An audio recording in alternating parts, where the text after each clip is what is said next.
I really enjoy that of like the live thing, because in the theater or in a concert, like particularly classical music, like no one's ever gonna stand up and go, "This is fucking shit." But in comedy, it can happen and does happen. I've had people say, you can't say that. I've had people say, you shouldn't be talking about that. That's not your place. I've had people say, boring. What's next? I've had people, no, don't. I've boozed. Fuck off. All that shit.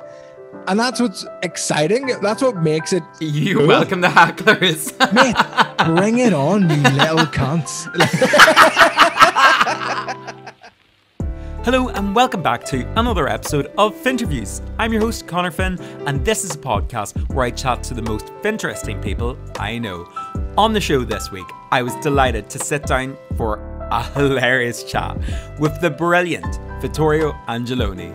Now, if you're not familiar with Vittorio, he's an Irish comedian originally from Belfast, now based in London, and he's a podcaster, he's a writer, content creator, and basically just an all-around very sound human being. We chatted all about Vittorio's journey from being a qualified percussionist to a podcaster, overcoming anxiety through comedy, our experiences as ceasefire babies and identity politics, and the struggles of forging your path in the comedy circuit whilst trying not to get cancelled online, which in Vittorio's experience has seemed to be quite the struggle. This episode, it kind of delves into everything. I'm laughing throughout. We have a lot of crack, but we get into some serious bits as well, which really usually isn't my most comfortable grinding to be in. But Vittorio was such an articulate and just well-rounded guest, and yeah, I think we kind of were able to discuss some things that I wouldn't usually be able to handle by myself. So yeah, hopefully you guys enjoy the change of tone this week. But without further ado, please enjoy this latest episode of Finnterviews with the hilarious Vittorio Angelone.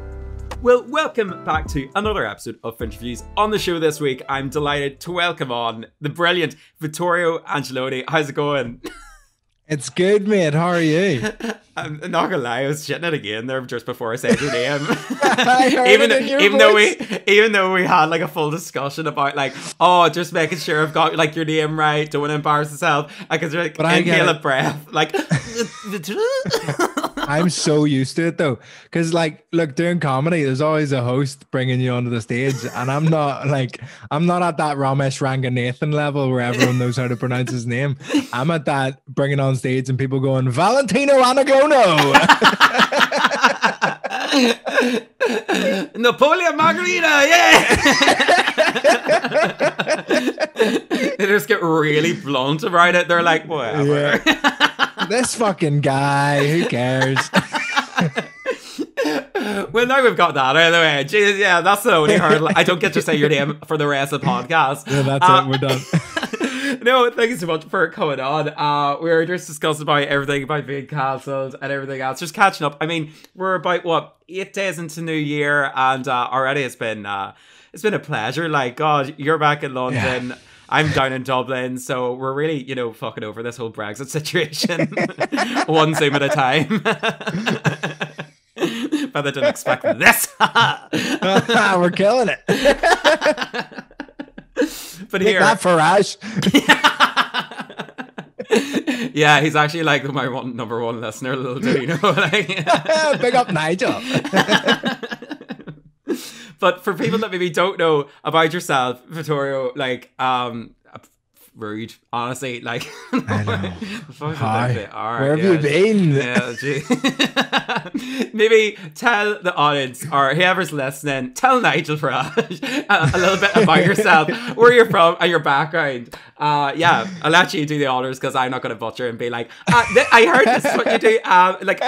Didn't you like used to be a comedian? Now you're just like chatting kids on the internet.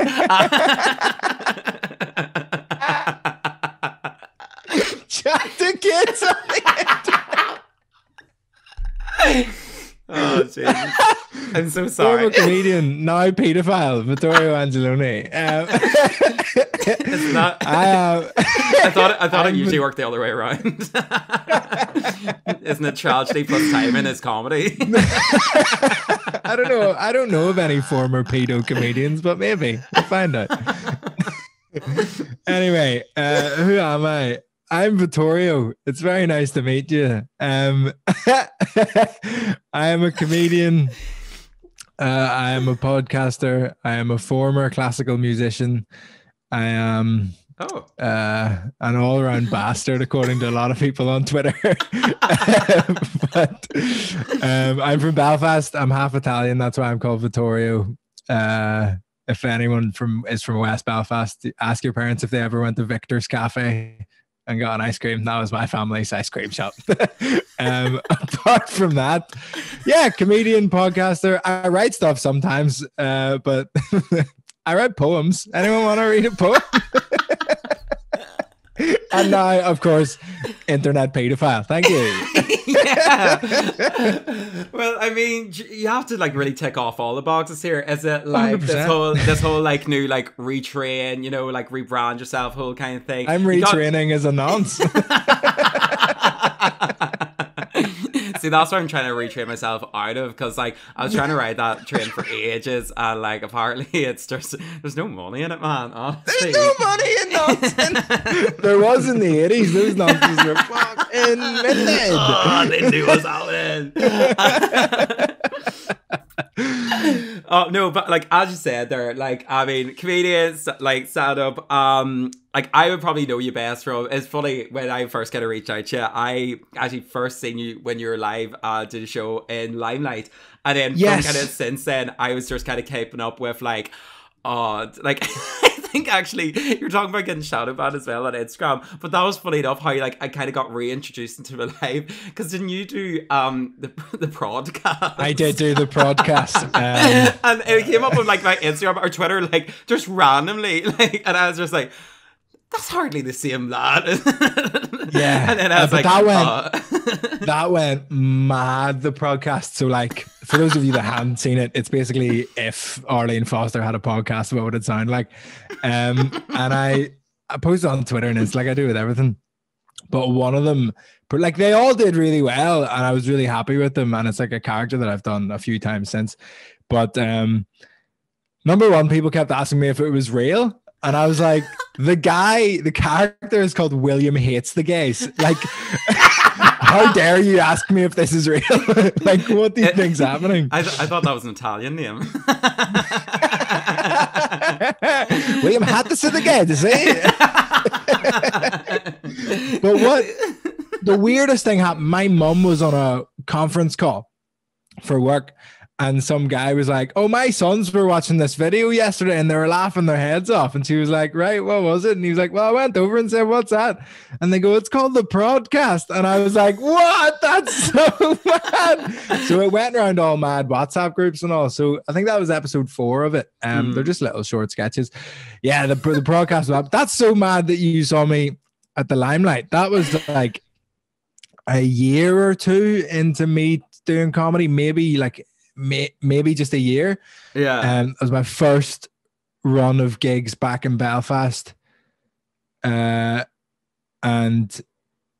like, mad to think that you've been there since then, and then the podcast got you back in. What a time to be alive. That's so funny.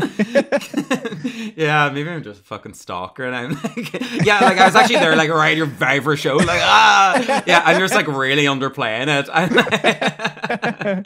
Like everybody gets like spam accounts, or do you know those ones that's like bots like comment under stuff, be like, oh hey baby, if you want to see like fun pics, yeah. That's me. So you're like, that's mad. That's been like going on for a couple of years as well. Yeah. Like, yeah. Or like, do you know those like emails be like, get like, yeah, I want some like hot dates, or like want some money. You're like, God, it's like funny, Connor, whenever you like emailed me with the questions in the Zoom, like, it's like I already had like a chain mail from you. It was a bit intense, but Maybe You're that's that Nigerian guy. Oh fuck. Oh, don't tell anybody. Yeah, that's but I mean, from doing that, like the podcast, and even like your recent one right now, it's isn't it no blacks, no dogs, no Irish, or No is that blacks, the right? no dogs, no Irish. Oh, Yeah, that's right. the right order. We Got the right changed it order. actually. So the photo that's famous is no blacks, no Irish, no dogs. No surrender. But and that's at the bottom. You don't see that bit. But but I think no blacks, no dogs, no Irish sounds nicer, and that's the way I always heard it. So it's the No Blacks, No Dogs, No Irish podcast. So if you're a podcast fan, and like me and my black friend Mo, we talk about race a lot. But that's been really fun because I do the Good Guy podcast as well, which is like it started similar. So I had a podcast before I started comedy. And it was just interviewing people. It used to be called the 42 podcast. Now it's called the Good Guy podcast. So that always felt like it had to be, because it started as like a more serious interview podcast. Like it felt like it just had to be a bit more on it. And you could mess about and make jokes, but it just didn't have the space to properly really, really fuck around on. So branched out into just getting cancelled for racism every single week live on YouTube. So if you want to check that out, I would recommend it. I feel like, do you know what? I always try to do a bit of research with my guests beforehand to be like, make sure, you know, I've got like some things, or if there's some like areas that like, oh, don't want to be like tiptoeing into. But like, Jesus Christ, like it's hard to like, you know, like how many like different avenues or different platforms like am I supposed to track you getting cancelled on? Like, oh God, it's every single one. I'm gonna tick them all off one by one, and then you'll just see me like writing stuff in chalk on the street. Yeah. It'd be like that episode of like Black Mirror, what's it, like Nosedive, where there's like the girl. Did you ever see that one where she's like, yes, I'm 0.4. yeah, when you get rated and stuff. That's my whole life. Yeah. And that's why I got CBD gummies to try and stop the fucking anxiety of everyone online hating you. Oh God, well, I mean, we'll see. Maybe this will be a bit cathartic. Yeah, whatever. Maybe you'll chuck back a couple of gummies in this. Yeah, we don't know. But yeah, I suppose like from like, as you said, like you started off maybe doing a podcast, but like what, like was that your like first kind of introduction? You're saying like obviously that was more like a serious interview. One's kind of similar to this one. It kind of sounds like but like this one's really fun, so whatever. But like, was that kind of your first introduction, I suppose, like into like comedy, or like was it something like, because like just from your personality and the way that even we were chatting before this even started, like I feel like maybe it was like something that you've like always had a passion for, like drove towards, like it seems like something that very much like you're lend yourself to quite easily. Was that like a case, or was it very much that you just fell into it? So when I was in school, I had really, really severe anxiety and like took months off school in primary school because I like was scared of leaving the house and stuff. Shit. And like it kind of like transferred a little bit when I was older, and then it was okay when I was like towards the end of secondary school. I had my little group of friends that I hung out with. Still couldn't really deal with crowds or anything, like, but made it into school and did all the stuff. And then went to London, pretty much didn't talk for the first 6 months of uni, like just nothing, and what did you go to, what were you studying? Classical percussion. So I was a classical musician. That wasn't a joke. I actually wasn't sure, to be honest. I was like, funny. But I never got like performance anxiety for that stuff. Like I just did it. It was just fine. So I was a classical musician at the Guildhall School of Music and Drama in London, which is like, it's proper legit. Like I trained with some of the best musicians in the world. Like it's nuts. I don't know why I was there, but it was like, no, I was good. Like I was never a mad passion of mine. I was just like, oh, I want to go to uni. I'm good at this. I'll do it. But I was good. I wasn't amazing, but I was like decent for the levels. So like, compared to Joe Blogs, I'm fucking class. But like compared to the geniuses I was with, I was okay. Did that, and then realized that I would never pay to see classical music because it's shit. So I would be on stage at like the Albert Hall and look out into the audience and be like, I don't know why you're here. Because I wouldn't pay to see this. So why would you pay? I don't understand what's happening. So then that's really demoralizing to like make something that you wouldn't like. So then I was like, well, what do I like? What do I like going to see? And if I'm going to be a performer, I should make the things that I would want to consume. So I really like podcasts. I started making a podcast. I really enjoyed theater. I auditioned for drama school a couple times. Didn't get in, but don't worry about it. It's fine. I'm not bitter. Fine. Fuck those guys, but like, it's fine. I do have a plan to do a fuck you tour of the UK where I go to every drama school that didn't let me in and I sell out their theater for a stand-up show. That's my only career goal. Everything else is just building blocks to get up to that. Like, literally, I want to sell out the venue of anyone who's ever said no to me. That's what I want to do. So I did that, and then I was going to a lot of comedy shows in London, and I was like, well, I really enjoy this. I'll give it a go. Put on a comedy night during Freshers Week, and then hosted it. My first gig was in front of like 300 people in Freshers Week.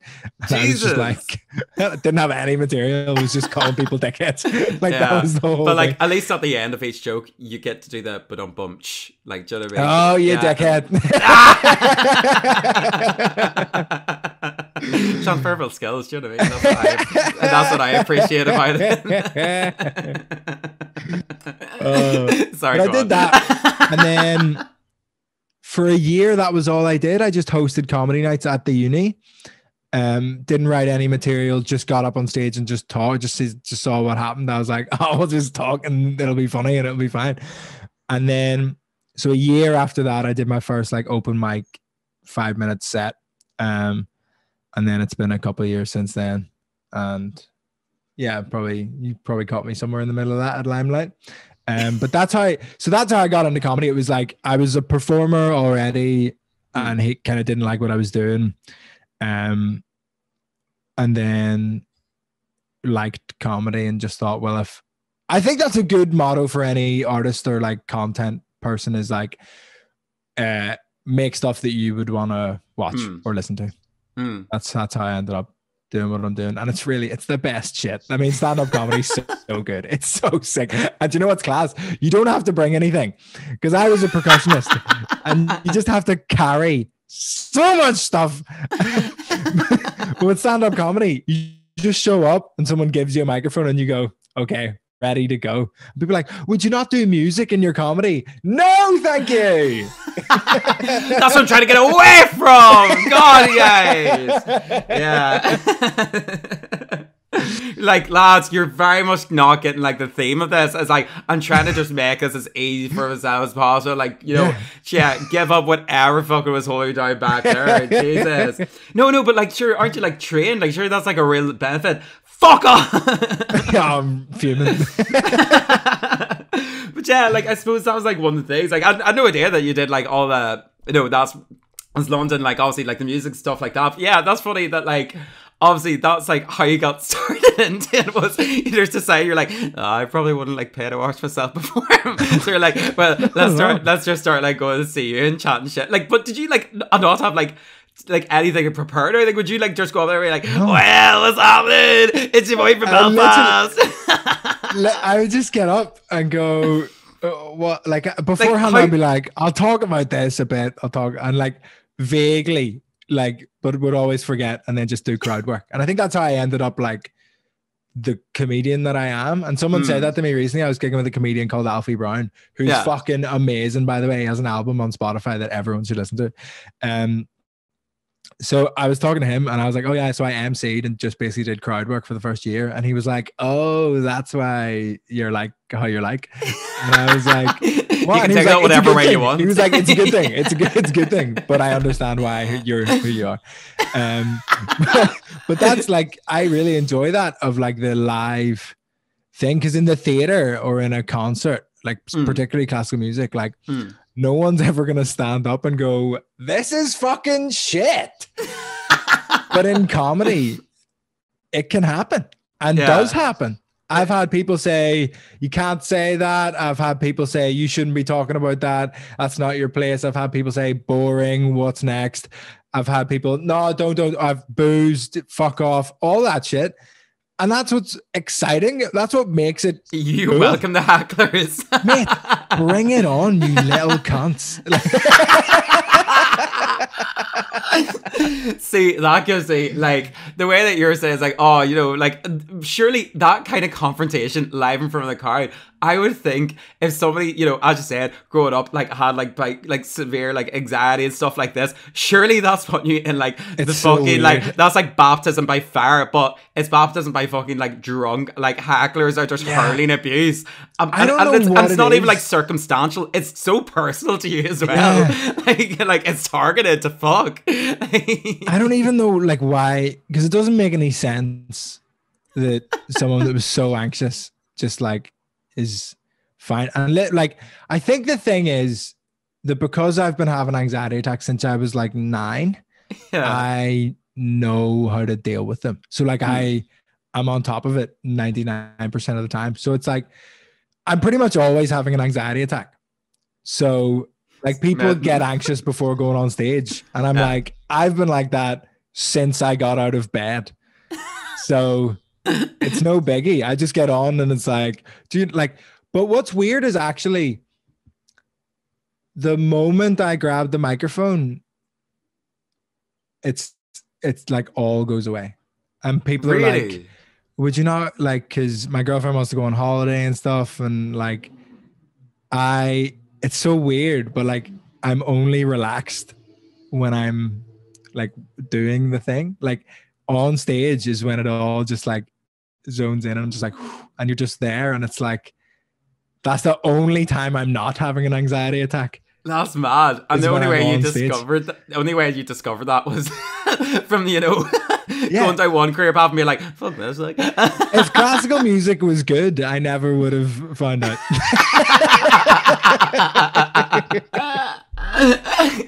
I love that. Like, that's probably like, do you know what I mean? If you ever get like the alumni emails from the uni and stuff like this, like, that's the same as me. Like, I say hilarious with my one as well. Like, I think the first couple of podcasts, whatever, I was talking to like, say people that were working like in media, like presenters, like broadcast stuff like this. I would just be like, yeah, well, like my course we didn't do this at all. I was like, it's so fucking stupid. And then after remember, I'm like, oh gosh, yeah. Like, and then you get those emails being like, yeah, would you ever be like up for you know, giving back to uni or whatever like this? It's like, you guys took too much away from me. I think, but secretly, I really want an honorary doctorate from my uni, and I think I'll get one day. Like, I think I will, but I don't know why. But I think, I think.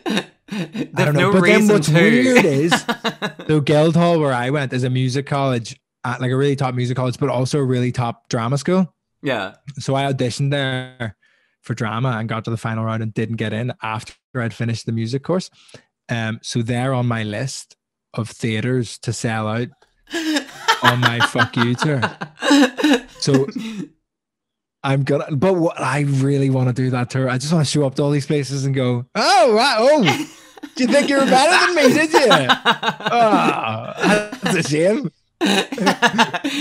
Would you like to know how I'm like dodging replaying loans? Like, yes. Honestly, I can't wait. That's literally it. That's all that'll be the most cathartic, like full circle thing. Do you know what I mean? Like, yeah, exactly. I'll tell you the unis. I know it's RADA, it's LAMDA, it's Royal Welsh College of Music and Drama, it's the Royal Scottish Conservatoire, and it's Guildhall, and that's all of them. And fuck every single last one of these, right? That's actually a nice little tour in the UK as well. Honestly, so it's Cardiff, Glasgow, 2 in London, and I mean, is it 3 in London? Oh, Royal College of Music didn't let me in. 4 in London. 4. Shit. Fuck them. Fuck them. But I mean, when things, you know, finally start opening up, God, they got some hell going on. suppose like before this like whole kind of like career, sorry, that's not, I was jumping on to the next question. I said like be really smooth there, but I fucked it up entirely. But I suppose, right, no, right, I'm being professional. Okay, right. We're doing it. We're doing it. But I suppose like from like that, like just going up on stage, like there's like so many other like comedians as well I've chatted to, like their inspiration behind it like was, a lot of it I feel like is contextual to just being like from the north, or like, you know, from Belfast particularly. Like that's what I was saying to like one of the guys, Cormac McDermott, like my first time up in Belfast, well, one of my first times like up by myself in Belfast, I was like take this girl on a date, and end up going to like the Crown Bar, but like awful choice of pub. Yeah, well, I was also like well oriented, had no idea what I was doing, and tried to go to bowling, it was closed down, so I was like, oh well, I know I can get served in a pub. But this guy like came over to us, and he like, we were sitting there like there's some pints, and he came over to us. He's like this like real hobbly motherfucker, and he was like, do you want to see a party trick? And I was going like, I watched way too many movies for this. He's either going to flap us or like whatever else. And then he just pulls out his ear, like physically removes his ear from his head, and there's a gaping hole.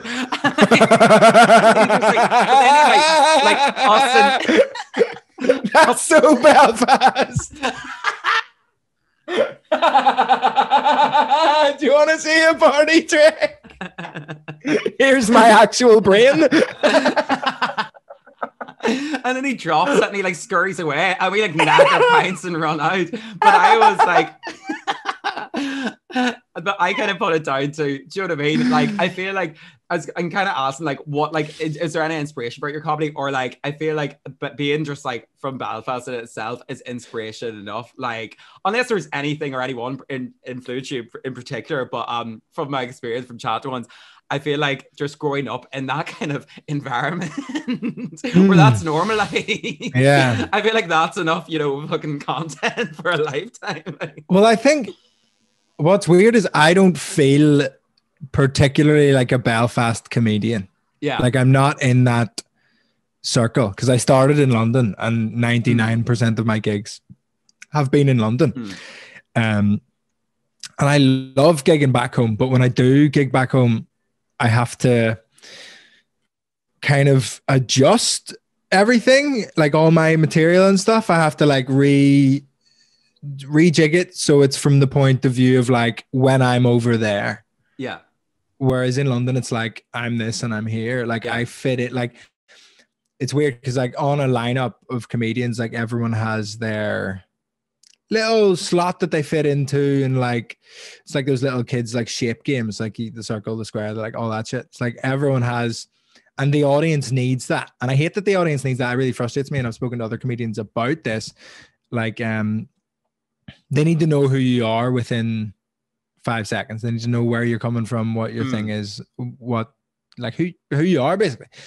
And I've spoken to, I remember I sat down and had a chat with Tom Allen, a comedian, who he said like, because a lot of people kind of say like, oh, does he have to be so camp? Does he have to be so that? Whatever. But he was like, listen, like they want to know who you are and where you're coming from. So if I go on stage and he is very camp in real life as well, but it's like he goes on stage and he's like, you kind of get pushed into that so people know who you are and know like where you can, and audiences just relax a bit. Whereas if you're this kind of like, and I'd love to be a very complex character on stage, but on some level, just as a way in, they need to know who you are. So when I'm in London, I'm like the Irish guy. Like that's it. That's just like who I am. That's the position I talk from, no matter really what I'm talking about. That's what they're hearing, to the point where I don't really tell very many stories on stage, but I've had other English comedians be like, oh yeah, you tell stories, don't you? And I'm like, just because I'm Irish doesn't mean I tell stories. Right? But then when I'm in Belfast, I can't be the Belfast guy because everyone's the Belfast guy. Like that's just the thing. Yeah. So I don't know. Like I'm getting used to it. Yeah. Like I did some shows over summer in my garden in Belfast, which were class. Really, really loved them. And I'm getting more used to that. But I think those first few, like at Limelight even and stuff, it was like, I like what's my caricature? What slot do I fill in this lineup? Like, what is it? And sometimes I think I do myself a disservice. I think sometimes I go, when I'm in England, I play up and like very like, oh, just like stupid Irish guy, blah, blah, blah, blah, blah. And like, it's hard because that's what they think about us. Like that they think we're all like just a bit stupid and like don't really see an intellectual side to Irishness. So it's like something I want to work on in the next couple of years is to kind of stamp, like just push back against that even a little bit and be like, no, I am Irish, but I'm also, I think I've done that the whole way through being in London. Is when I was in Belfast, I was like smart, good in school, like artsy, all of these different things. But in London, you just find yourself becoming that like caricature of like, yeah, fucking and it's just like, it's grand and it's fun. And like there is that side to who I am. But I'd love to be more than just like the Irish guy. So I think the gigging back and forward really helps with that. So I can be not just be that caricature, but find something that's more about me rather than about where I'm from. Yeah. In terms of what the comedy is. In terms of influence, the first comedy shows I went to were at Lavery's, which is run by Colin Geddes. So I saw people like Colin, Mickey Bartlett, and Aaron McCann. Those were like the guys where I was like, that's really fucking cool. That was when I was like 17, 18 in Belfast. And then in London, I saw bits and bobs at Angel Comedy Club, which is class. It's free and just in kind of central North London. And yeah, I don't know if I answered the question. But honestly, I wasn't really paying attention anyway. No, who cares? He's watching YouTube videos. Blah, blah, blah. I can see it. I can see it in the reflection of his glasses. He's watching.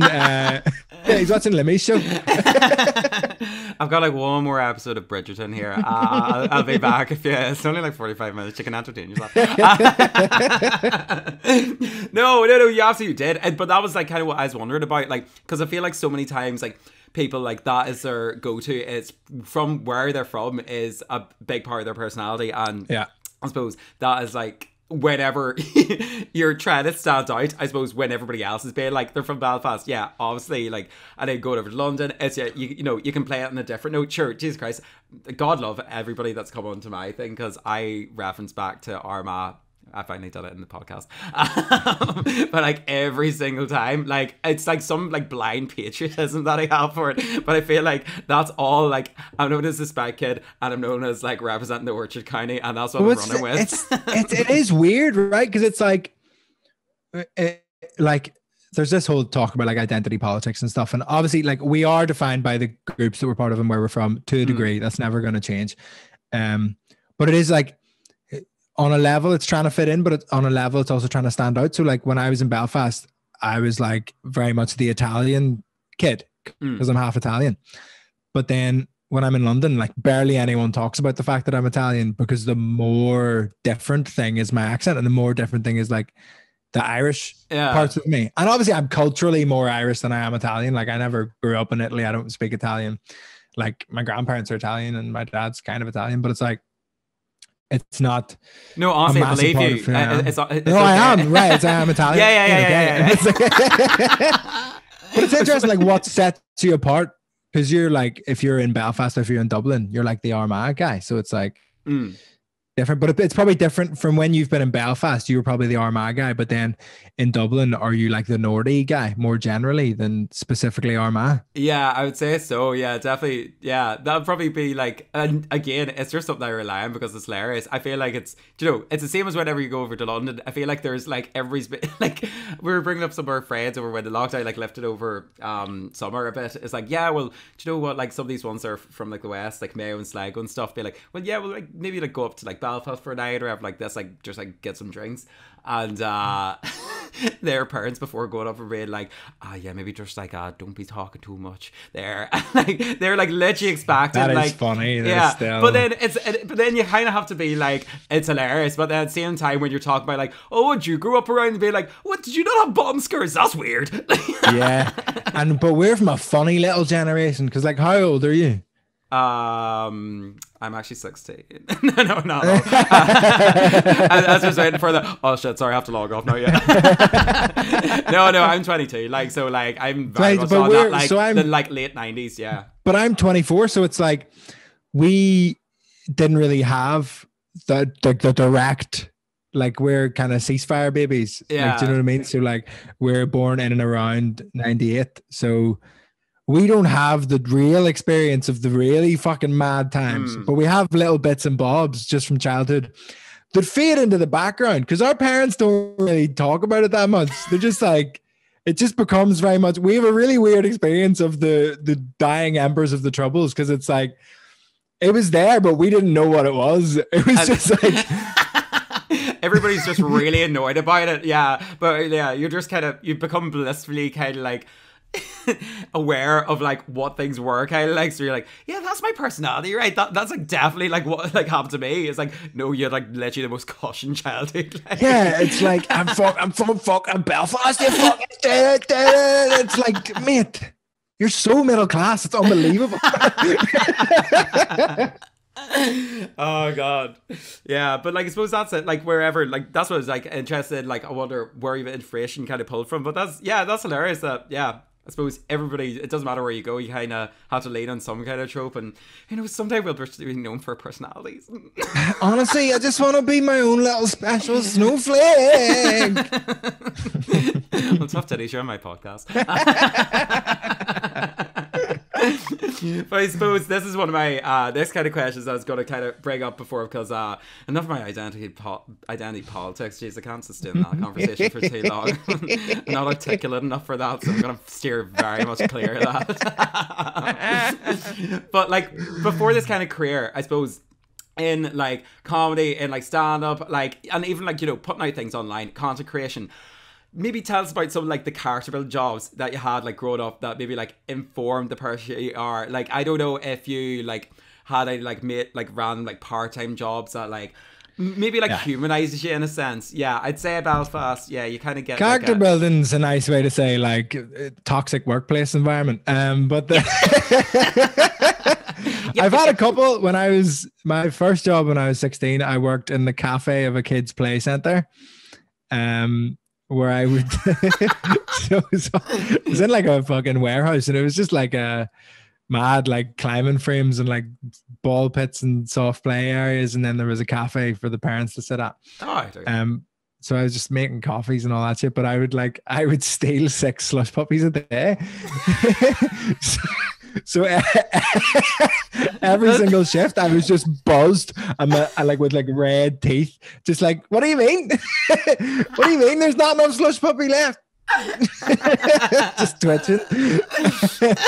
And then it was a mad job. The employers there were awful. I think I got like $5.35 an hour or something. Really, really, really bad pay. Like probably illegal. Sir, I've got you beat. I was on $3.79 an hour. My first job. $3.79. Yeah, $3.79. Yeah. Were you making iPhones or something? Yeah. People don't actually read their like iPhones anymore. It says made Lorma. No, I worked for a very famous pizza chain that just was bastardized by capitalism. I swear to God. Bastardized by capitalism. That'll be my next podcast I do. That's funny. but no, like, so I mean, my thing, like, I was still like things like cookies and stuff from there to be like, here's my comeuppance getting back. But like, at least they're like, you know, a substantial kind of product. I feel like slushy is just ice. Ice, no, but it's like, ice and the red stuff. And the red stuff. Like, and syrup. Like, it's and so I was so cheeky about it, because like, to cover my tracks, like, because I would make you'd make literal tracks like a slug. I would be the one making the mixture for the slush puppy machine, so I would just make it slightly weaker for the next one every time. So I was like, well, it's not, do you know what I mean? I'm saving 6 slush puppies a day by making it less concentrated for everyone else. But my slush puppies were concentrated as fuck. So, like, but like were the customers like grand in it, or was this just you and like your own thing being like, I'm not, you know, these ones are kind of like, it was so sneaky. You weren't supposed to take any food. You're supposed to have like one can of lilt a day or whatever, but I was just like, I am hitting these slush puppies hard. Then you'd go into the kitchen and, you know, the chefs were like, as all chefs are, fucking mental. And you go into the kitchen, and then sometimes they'd be like, oh, mate, and because sometimes I'd be washing the dishes and stuff, and you'd be like, oh, I have some sausage and chips and beans and all, and you'd be like, oh, this is class. And then one day you go in and be like you grab a cocktail sausage and be like, oh, it's for the kids' party, actually. And I'm like, one cocktail sausage? You're arguing with me over one are you fucking serious? But there was that one, which was weird. That was like my first ever job. Worked in a bar for a bit. I had like 3 jobs the whole way through uni. I worked for an events agency, going around doing like canapé holding for like swanky parties and shit. Apparently I served the Pussycat Dolls, but I couldn't pick the Pussycat Dolls out of a lineup if you asked me to. So you're really not making use of this character and stuff. You're like, apparently I did a cool job, but like, I can't remember. But then I was vice president of the Students' Union at Guildhall for 2 years, which was actually quite character building, because that is a thankless job. Yeah. Also for discovering that you're like not interested and like very much, you know, like scorned by them. Like no, actually, like it's a really fucking cool place. I really like it, but it's just like oh no, yeah, I completely believe you. Yeah. But that was like, I mean, I did a shift in the finance office once at Guildhall, so they needed like extra people, and because like someone was off sick or something, and because I'd done so much work for the school, I did the SU. I worked in the SU bar and like helped out so much. They were like, yeah, I was a supervisor in the SU bar. That was fucking wild. An English girl told me to go back to Ireland. Yeah, I was like, right, we're closing, time to go. And she was like, if you don't like your job, just go back to Ireland. And I was like, I got her barred for 2 months. She was a bassoon player. Imagine talking like that and being a bassoon player. Disgusting.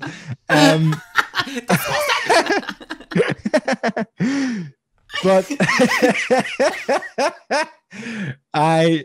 so I did a shift in the finance office, and they needed someone to literally they just had a lever arch file full of receipts, and they were like, you just need to put the numbers from these into that spreadsheet on the computer. And that was it was just like a data entry job. And I was just like, and it was the worst day of my whole life. So I forgot my headphones, first of all. So I couldn't listen to music. I couldn't just like switch off and just do the really, really boring task. Yeah. So I had to just be in the moment doing data entry from receipts to spreadsheets. And I was looking around the office at all the people in this finance office, just like, do you guys do this like every day? Like, is this what you do? Because that is fucking nuts. Like, that is so mad to me. But it was at that point I was like, oh, I can't do office jobs. Like, I can't. That's just not. Yeah. That's never going to be an option for me. I'm never going to be able to do this. And people are like, what's your fallback plan? And I'm like, homelessness. There's just there's nothing else. Also, I mean, I teach in schools at the minute. I teach music. I teach African drumming in primary schools in East London. What? Yeah. you teach children? yeah, man, and I'm really good at it as well. Oh, fair play. Like, well, maybe that's like a full circle. Do you know what I mean? Like, yeah, like first to like roll in, you know, work with these kids and stuff. Yeah, you like slushy it up around a bit. Now you're like get to like, you know, give it all back to them. Yeah. Yeah. Right. I mean, at the minute it's weird. I just send fucking like Word documents being like, this is what you should do at home, even though none of you are going to do it. But yeah, I go around East London and just like teach percussion and stuff, and like really like primary school music. Which is why I need to make it as a comedian, because as soon as they find out who I am, I'm so sacked from that job. It's unbelievable. So patreon.com/Vittorio Angelone. Sorry, I think your mic just cut out there for a while. Nobody gets free advertising on this. Not until I get my money's worth. No, but like, geez, like that's from talking about like, you know, the different jobs that you've done so far, and like what even you're doing at the moment. Like, I don't know, you're saying that even about like teaching like percussion and stuff like online. Like my next kind of one was like going to ask like, what does your average day look like? Which I realize now from talking to a couple of people, like if there's any day the same, whatever like this, it's probably one of the most like infuriating questions to ask during COVID. Like, yeah, my average day at the minute looks like 4 walls. But normally I teach 2 or 3 days a week in schools, so that's my little day job. My side hustle keeps me going during the comedy. And then normally, not COVID times, in London I aim for 5 gigs a week is what I aim for. Jesus. Yeah, so that's between, some of them are open mics, some of them are proper comedy clubs, some of them running my own show. Yeah. So I aim for 5, and if I can't perform at 5, I try to at least be at 5. So Jesus God. Yeah, which is mad, but it's like, and sometimes you'll do 2 in one night or 3 in one night. So like sometimes I'll do 7 in a week. So I aim for 5 nights a week, and then sometimes you get 2 or 3 in one night. And I find that's the best way for me to get material down and material worked on and written and polished. I think what's interesting is the Northern Ireland scene gets you better at getting material to a performable level straight away. Whereas sometimes, like, I think the luxury of having 5-6 gigs a week kind of, you're spoiled. Makes you relax. But you literally are. I literally go on stage at open mics and just talk about stuff and try and find what's funny. And it's like, I don't write it all out. I don't have it all developed. I just try and riff on a topic, and I have a vague punchline in mind, but it's like getting there, and then I just kind of fuck around with it for ages because I have that space. But then since COVID, so many fewer gigs, and then like the first gig back in my garden, and then all the garden comedy shows, I had to, like, the material had to be there because it's like not all the same people. We had a lot of different people come to every single one, but definitely overlap in the audience, and I didn't want to be doing the same jokes every time. I did some of the same ones, worked on them, changed them a little bit, because people like that as well. People like seeing the development of, if they know who you are, they like seeing the development, the work in progress. But it was about getting used to writing material before you get it on stage and getting it to the point where it's like ready to go. It's a fully developed bit. Yeah. And just doing it straight off the bat, which I think is a balance, which is why I like kind of having a foot in both worlds, where it's like in Belfast, it's all about writing loads, because you're doing those Lavery's Limelight gigs where it's a lot of the same people coming to see you. So you can't be shitting out the same material every single time. I mean, you can, but it won't end well. Like, people just hate you. Yeah, I don't know why. I actually thought for ages, like, comedians, like, oh, like, how they just must change it up every single time. For some reason, it didn't process in my head that's like, oh, it's going to be different crowds every night. Of course, they can perform the same material. Yeah. You mentioned about Mickey Bartlett or something earlier. I actually was doing this thing. It was like filming for like some TV show, like is up in like Ballyclare, but like I was like an actor in the background, and to like warm everybody up for it, he was doing some comedy stuff at it. Yeah. I think I was the only one, me and my mates were the only ones that like decided, yeah, we won't do this for one day, we'll do it for 2. And we sat at the very front of like this little tent, and like I was like, God, it was so funny. I wonder what he's gonna say today. And it was the first time that I caught on, and like after seeing him look over to us and be like, because he was like, I bet you walked on stage and went, yeah, what's up, motherfuckers? Because he does that every time. We all have our little things. I go on stage every time in England and go, all right, what's the crack? How's it going? Because I go, what's the crack? They know I'm Irish. How's it going? They know I'm Northern Irish. Gets it out of the way.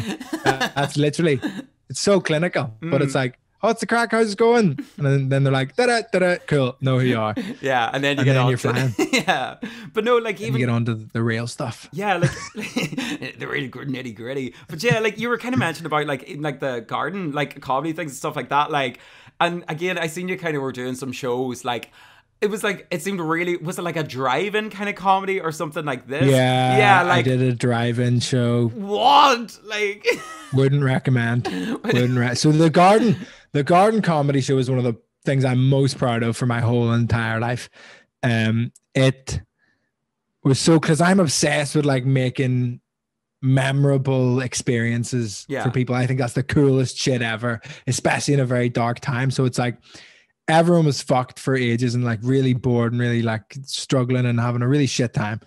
And I was like, oh, let's just let's build a comedy club in the garden, and did it. And it was just like, if you haven't seen it, there's a documentary about it on my YouTube as well. It's called The Socially Distant Social Club, which won a bunch of awards recently. Yeah.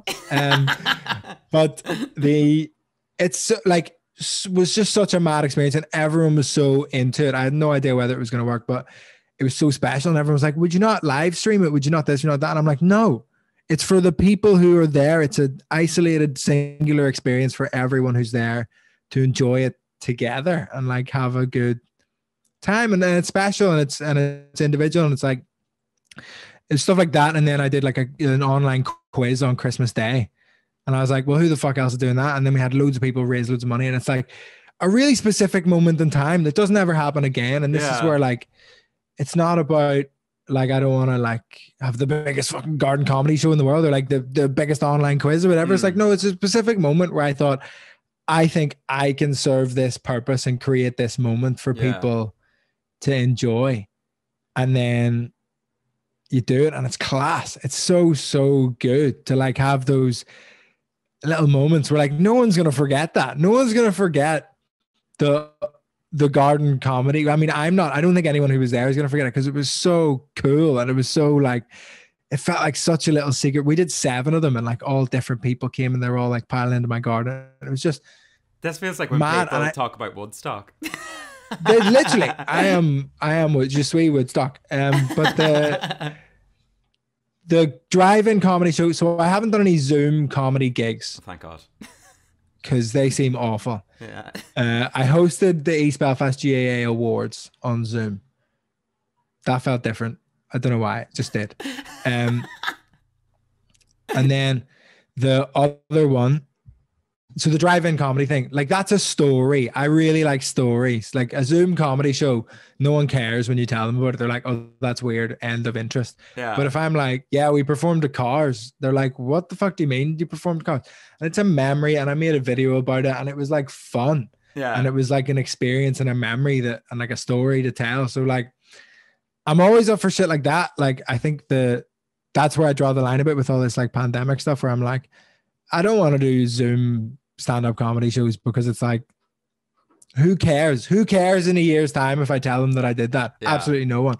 But if I go, I did a gig in my garden and I performed to Cars, it's like, those are stories that actually you care about. Yeah. And it's fucking cool. But that was the answer to the question, what does an average day look for you? Not like that at all. But no, like, I suppose that's the same, like, it's with everybody that I've asked so far, is asking what an average day is, like, and everybody just comes back to it with like well, it's the exact same as you. It's like, hence why I'm available to talk to some specky kid in the internet right now. Do you know what I mean? Like, but like, that was one of the things that, like, again, when I like started to like pick up and start noticing things that you're doing again, it was even like other comedians that I was following. I was like, is that like, I wasn't even aware that was your own thing, because like I'd seen so many people are part of it, and I was like, oh, this must have been, you know, pulled together from random pieces. And it was even like the driving stuff.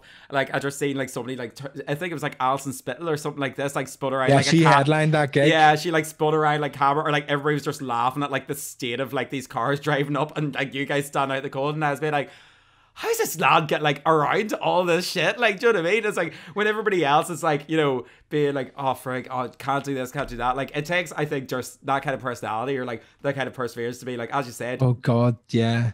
Don't see, like, I mean, everyone's like, make sure you look after your mental health and make sure you don't feel pressured to be productive. And I'm like, but also, like, if you want to make stuff happen, you can do it. Like, just like have a bit of spark about you and be like, and look, not everyone has the capabilities or like equipment to do half the stuff I do, but like, I mean, fuck pizzazz, who just get drunk. But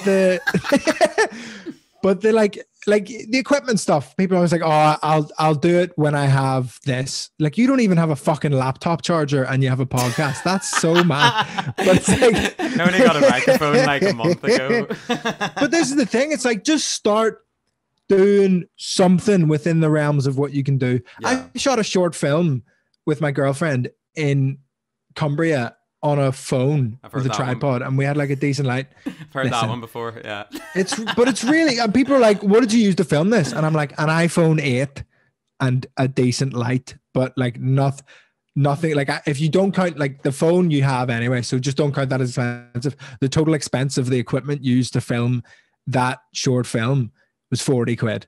Yeah. So it's like just start. Like, I've been building up all this like mad microphone equipment and cameras and all the cables and computer and stuff like that for years, like 2-3 years. But it doesn't mean that I like only started yesterday once I had all the equipment. It's like, you just gradually get it as you need it and keep making it. And it's like, look, I know everyone's stressed and but it's like, I think this kind of like self-care of just like dossing about watching Netflix, like, you do what you want to do, but like, that doesn't work for me. Like, that just stresses me out. So that's when I'm anxious, is just like when I'm chilling out, because I need to be fucking making something and doing something. And like, I'm going to do, like, starting next week, I'm doing a daily, every weekday podcast where I go for a walk in the park and just like talk to myself.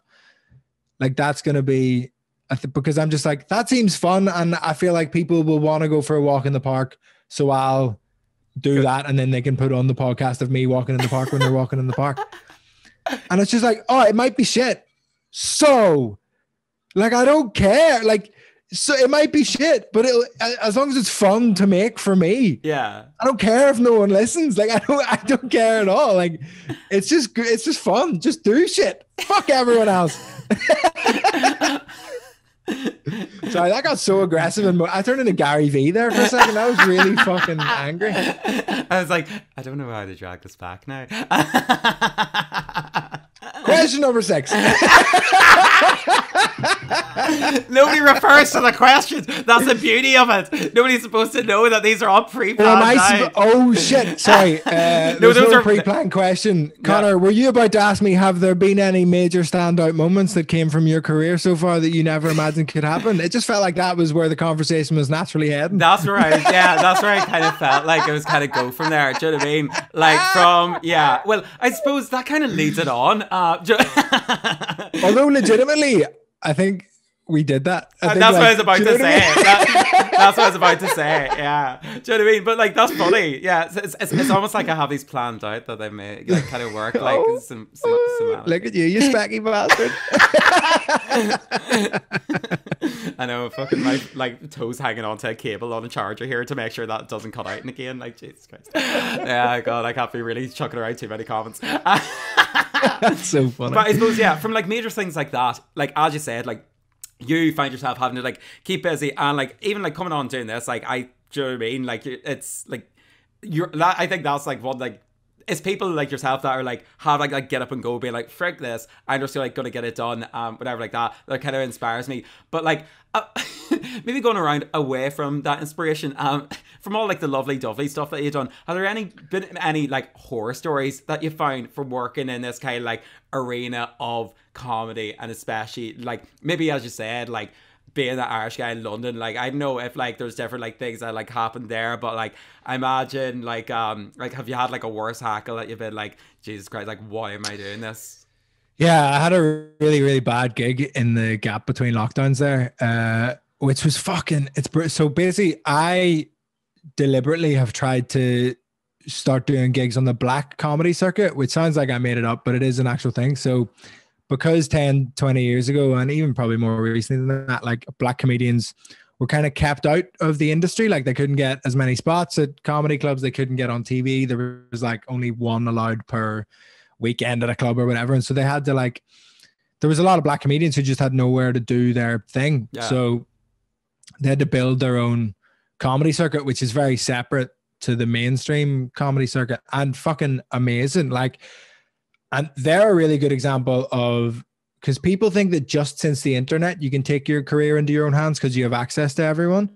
But before there was ever even the internet, they were selling out the O2, they were selling out Hackney Empire, they're selling out massive venues all around the UK just by tapping into something that people wanted, of like black communities in Britain wanted black comedians to perform in front of them. So they had this amazing, like these amazing, like kind of response from the audience to these shows.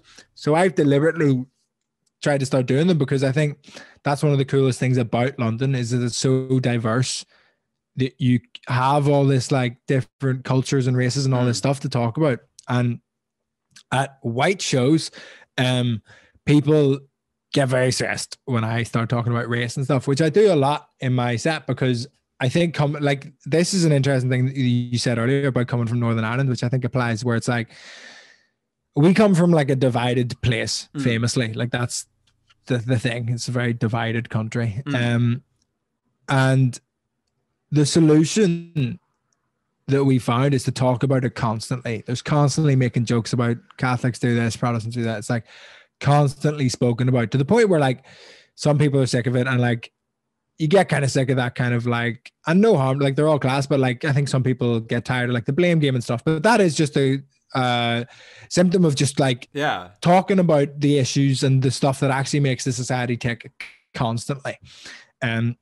Whereas in London, the thing that makes London tick in my eyes is the melting pot, diversity, all sorts of cultures everywhere. But white English people are so fucking stressed about talking about it. They're just like, oh, you can't mention that he's black, and you can't mention that he's Bengali, and you can't mention that he's Bangladeshi, and he's Chinese, and he's Irish, and it's like so stressed about it. But I think my natural reaction coming from Belfast was like, I arrived in London and went, oh fuck, look at all these different kinds of people, and just like talked about it, because that's what else would you do? Yeah. And then like, so I was kind of like, am I doing wrong here? Like, am I making these jokes in like a bad taste? Would it be, am I in the wrong here?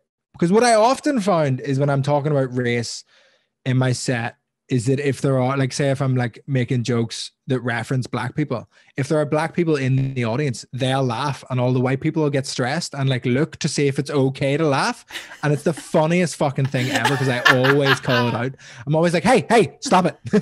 Stop looking to see if it's okay. Just laugh if it's funny and don't laugh if it's not funny. You don't have to check with him. It's fine. You go in your teacher mode. Hey, something you want to share with the class? But it's like, but then I was aware that it was like, I make all these jokes and I'm like, I don't want to be doing it in bad faith. So I would do these, like, some people call them like, it's the urban circuit, but it's the fucking black circuit, called the black circuit. You know what I mean? So, it's been amazing. Like, they're so much more fun. So it's like 9 times out of 10 than white gigs, because it's like, obviously they're okay with talking about the diversity because they are the fucking diversity. Do you know? It's like, and they like, I make all these, and it just gets so much better response because there's no, that power imbalance isn't there. And I understand if it's a majority white room and I'm making jokes that reference black people, there's a potential for a power imbalance for me to be making jokes that are like kind of just cunty, and I don't want to do that. But sometimes the mix gets really off. So I did this like gig, which it's kind of an in-betweeny gig. It's like kind of black circuit, but not really. So it's like, it's in Shoreditch, which is a very, very woke area, but not the most diverse area. It's very like gentrified, white, hipstery type stuff. So I was doing this gig, and it's like part of the black circuit. So it's like promoted in that way or whatever. And like, so there was like a lot of the audience were black, and I'd done the gig before and had a really fucking good time. Like, loved it. But then this time there was like a fair few white people who were those like Shoreditchy, woke, hipstery people who are basically white people who are left wing but have no black friends. Like, that's the thing. And it's like, in London, it's like you can be all these like woke things and like all on the right side of history and on the politics, and you're not supposed to make jokes about that, blah blah blah. And I'm like, hey, I have friends from everywhere, and I would say this to their face. I do say this to their face. And like, that's what I base it on. Yeah. And then I make it work for white people. So like, I have a joke about women in hijabs. And one of the first times I told it, the only person that laughed was a woman in a hijab, and everyone else shit themselves. And I was like, what are you doing? She's fine. You should be fine. Yeah. So then I have to rewrite the joke to get it to a point where it's okay for everyone, which is so fucking weird to me. But it's that to kind make of it thing. digestible for their kind of, you know, sensibility in it, where they're kind of afraid, obviously, of like, oh, we don't want to be the ones that are saying, like, which I suppose is fair enough, like, because listen, like it's understandable because you get like, you don't want to be cancelled and you don't want to be like called out for laughing at this joke or whatever. But I'm suppose, like, look, I'm saying it, you're just like, it's fine. Like, it's okay. You're like, guys, no, don't worry. Like, I'm looking to get cancelled, so like, actually, this really works for me. Yeah. But I suppose, that's like obviously a big disparage. Whenever you're, you know, you actually have to like churn your stuff around to. But I had that at that Shoreditch gig where it was like, these people were literally vocally went like, I don't think you should be talking about that, because I was making jokes about Black Lives Matter and about how like everyone just fucking posted a black square on Instagram and pretended they were done with racism for the day. And I was like, oh, fucking sweet. Yeah, nice one. And like just talking about, the joke is like, people were pulling down statues. I was going into gardens, kicking over gnomes. Like that's the fucking joke. And it's just like a silly joke about white people fucking up anti-racism. And I think that's funny. And they're like, so the white girls were really stressed, and it just puts this whole tension in the room, and then everyone's stressed about what everyone else is thinking. And we're like, no, you shouldn't be making jokes about that. And I'm just like, it was just awful. And I just like died on my ass for like a full like 15, 20 minutes. It was just off. And I kept doing it. And I just kept digging myself a fucking hole. I kept like doing like my best jokes, and it like would get nothing because they already hated me. And then I was just like, I said to them on stage, I was like, you know, these jokes work. Like these jokes have worked in this room before. Yeah. So what's the problem? And they were like, well, maybe you're the problem. And I'm like, no, can't be that. I'm doing the same thing as I always do. Yeah. You're the problem. And which was done by me, but I just get so fucking bored of all this shit. But yeah, I've had some horror gigs. That was one of the worst ones in recent memory, I think. I can't think of a specific one where someone's like a specific heckle or anything, or like a real horror story bar that. But listen, if you're not bombing, you're not trying. Yeah. Like if it's not going terribly, like sometimes if you're just smashing every single night, you're not pushing the boat out, and you have a joke in your notebook that you want to tell that you're not telling. And that's the like, I think you should be pushing the boat out enough that sometimes it goes really bad. Yeah, exactly. I mean, it's even like this podcast recording right now. It was going smooth sailing right up until I recorded with yourself, and it's just been a shit show on. Oh yeah, I ruin everything I am part of. And I'm so grateful you took the time.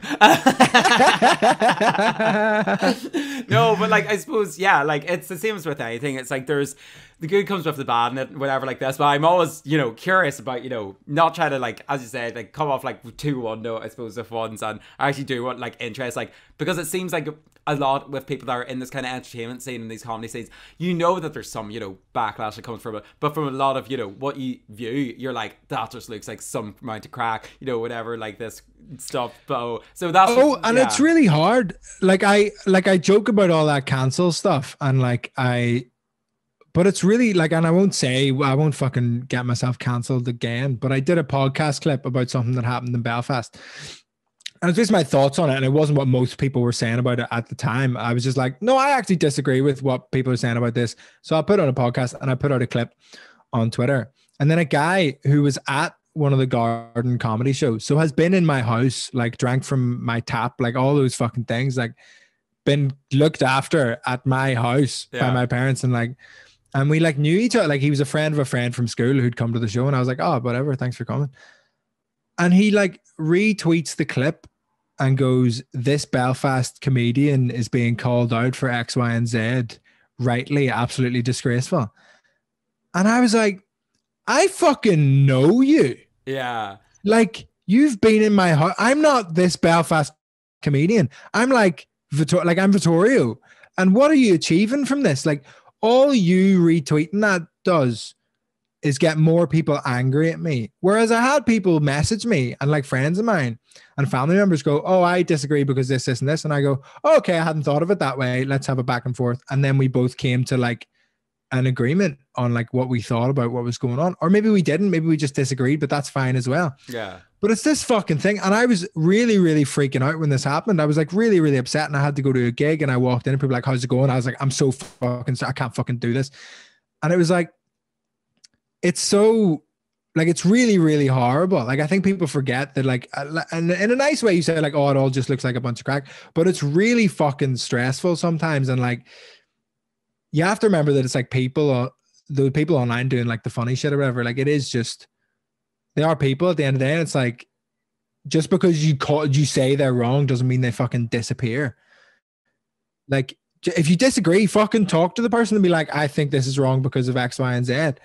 Yeah, and then have a bit of discourse in it. Yeah, I feel like Twitter as well, though, is probably just that, like, perfect. It's like, the worst place for that. Oh, shit. God. It's like, the worst ever. Oh, and I only discovered it in the last year, and I'm like, some parts of it are stunning, like, do you know what I mean? Or, like, so, like, if something the last happens, couple of days. Oh, beautiful. Beautiful. Yeah, so like, good. As soon as something happens, it's quick on it, and that's not my type of humor at all. Like, I can't think of something so quickly to be like, make something on it. But when crowds of people just like pull up these references from everywhere, unbelievable. But then also, it's everybody that even like you'll be chatting or you'll be seeing like people like blah blah blah, like something will happen and they just kind of go like, Jesus lads, it's like, this is like both like this is the most toxic relationship I've ever been in, because I keep coming back for more, do you know what I mean? But then everybody's like essentially just airing out their grievances into like an echo chamber of other people who are like airing out their grievances. So everybody's just frustrated. And all it does is make you want to step back from the whole thing, where you're like,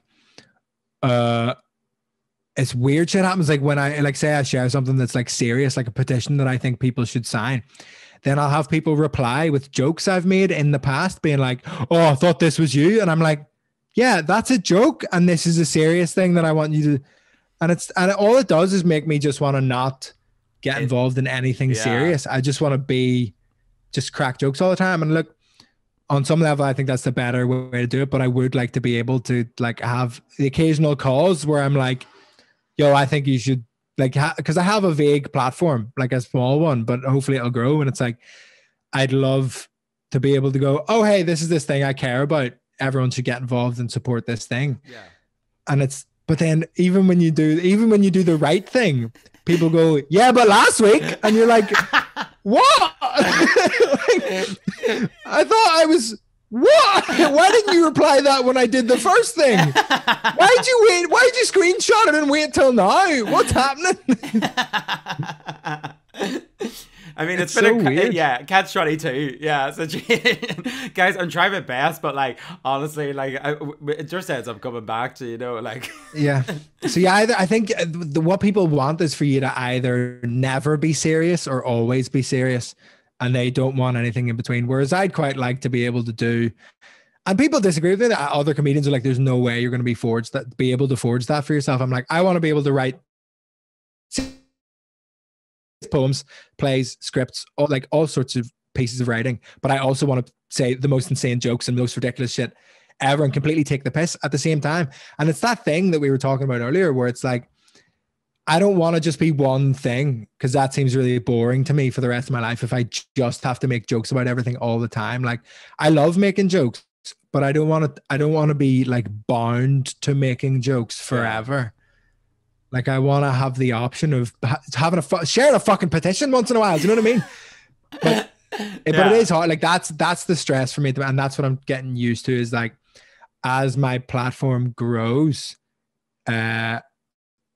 because my friend put it nicely. He was like, it is a good thing, because when you get those negative comments, like, it's because they think you have enough platform to make a difference and like change the cultural conversation. So it's like, it is good. But as the platform grows, I've realized I've had more and more negative feedback, and it is really stressful, but I'm getting used to dealing with that. Just putting the phone down after you post stuff, just backing yourself to know what you're doing and know that you're a good person and like do the thing. But that's the fucking legitimate, like, that's the bad bit of being in the public eye for me. Public eye. Sorry, that was a really shit joke. Yeah, awful, mate.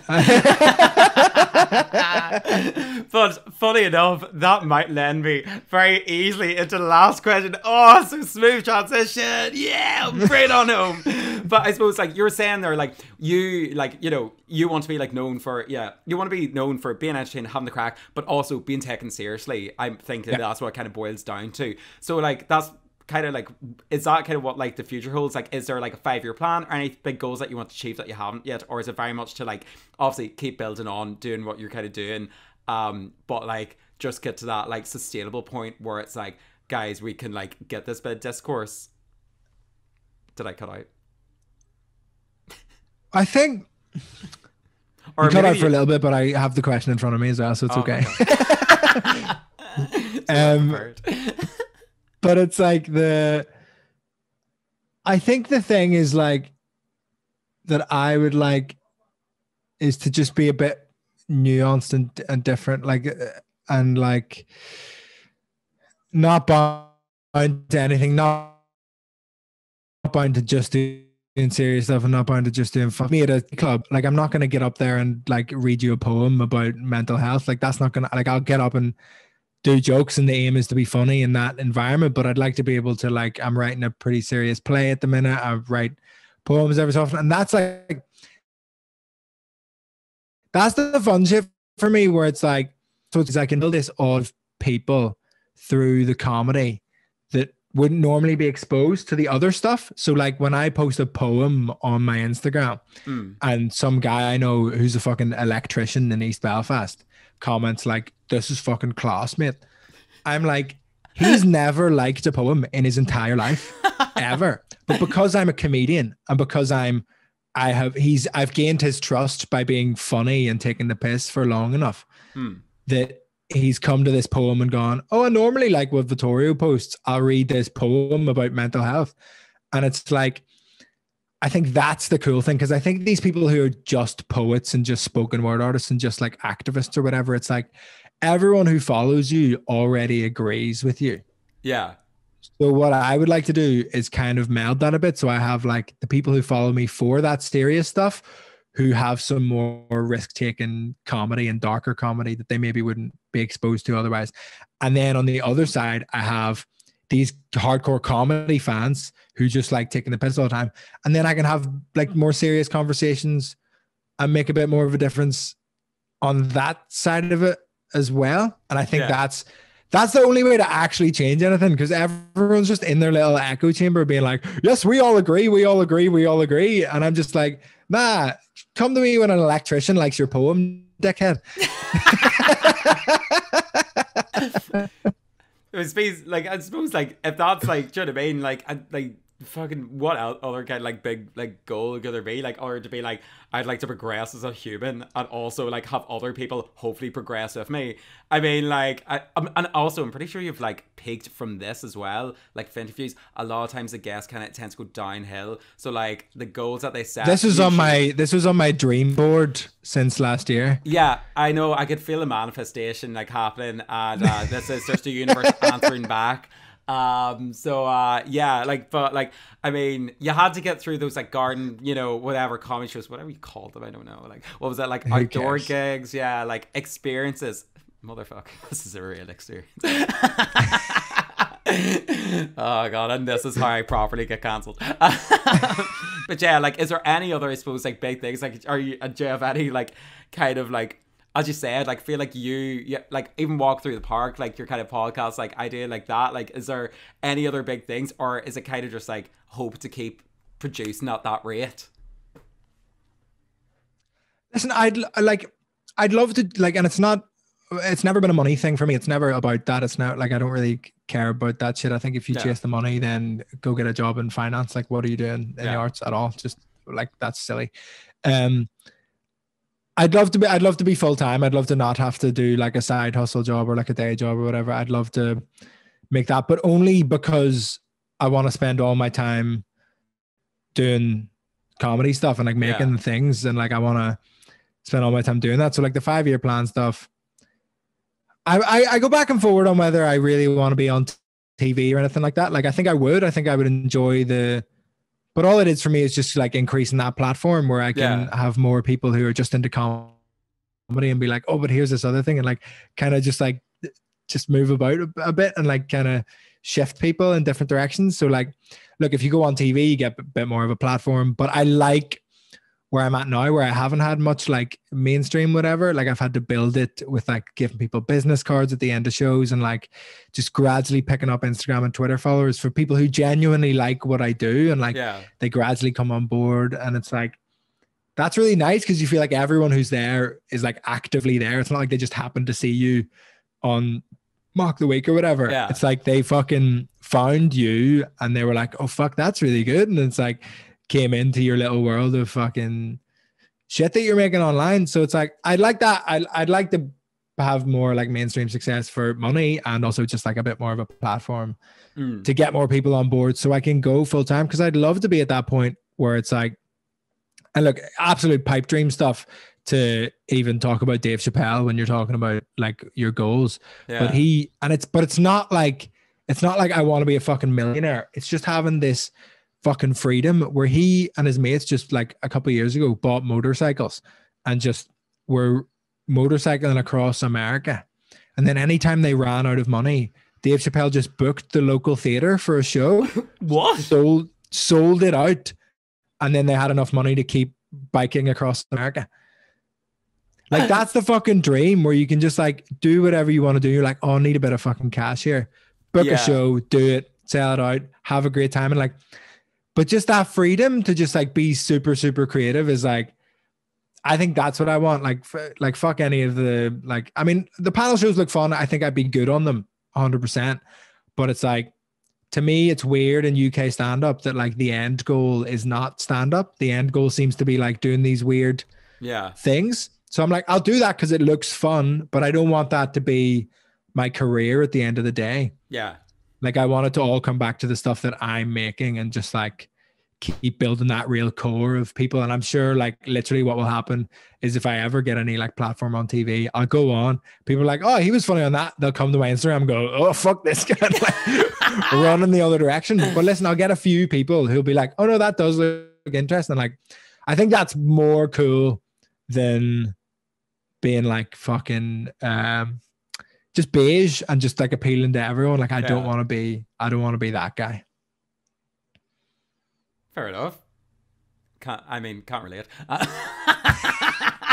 Yeah, imagine all the rest of us. I'm like, I'm only after fame and money. No, but like that's actually what everybody said as well. Like it is one of those things where it's like God, because Jesus, God knows nobody's me, but like I literally started this so I could chat to people that I want to chat to.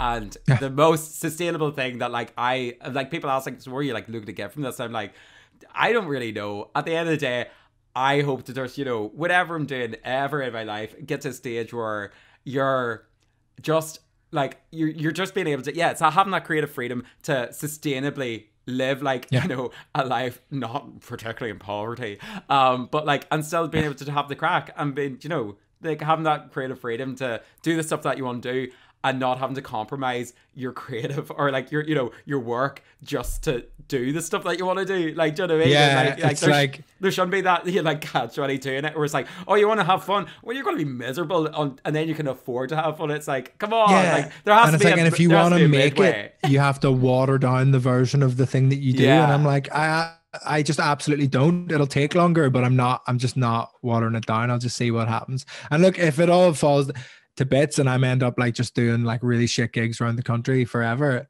that's fine by me as well, as long as I'm doing what I want to do and I can eat and have a roof. You're just stuck in the performance school circuit for years on comedy. Oh my God, just selling out drama school theaters forever.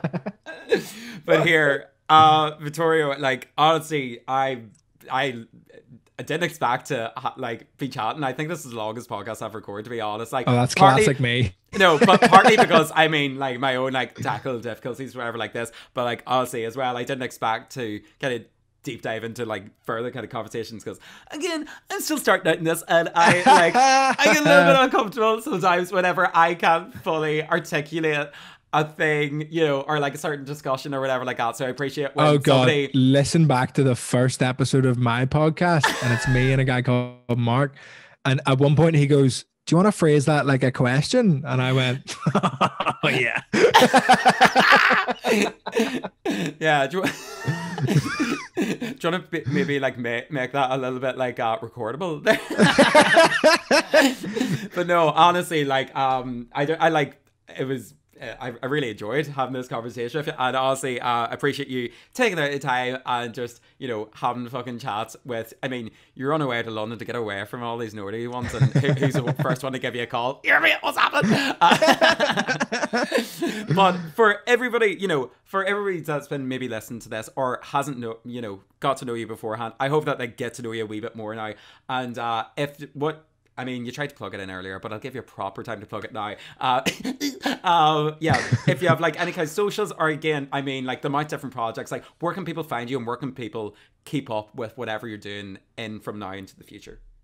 So the best place to keep up with what I'm doing is Instagram.com/Vittorio Angelone. Get me on Instagram at Vittorio Angelone. But if you want like an entry point with a really good podcast, if you're obviously already a fan of podcasts, check out No Blacks, No Dogs, No Irish. Literally type that into YouTube and see what happens. No, we are the first result on it. So just type in No Blacks, No Dogs, No Irish podcast. It's really funny. It's me and my mate Mo and some English guy who we don't let on camera. And we we chat about race, and it's really fun. And it's like, we get into some serious stuff, but we always try and come out the other side with a joke, and it's really good. We come up with our Black of the Week, Irish of the Week, and Dog of the Week every week, is the structure of the podcast. But if you want more general stuff, Instagram or Twitter. Twitter's that Vittorio. I've been absolutely killing it with the Congress stuff. So go check out the tweets I've made about that, because they are funny.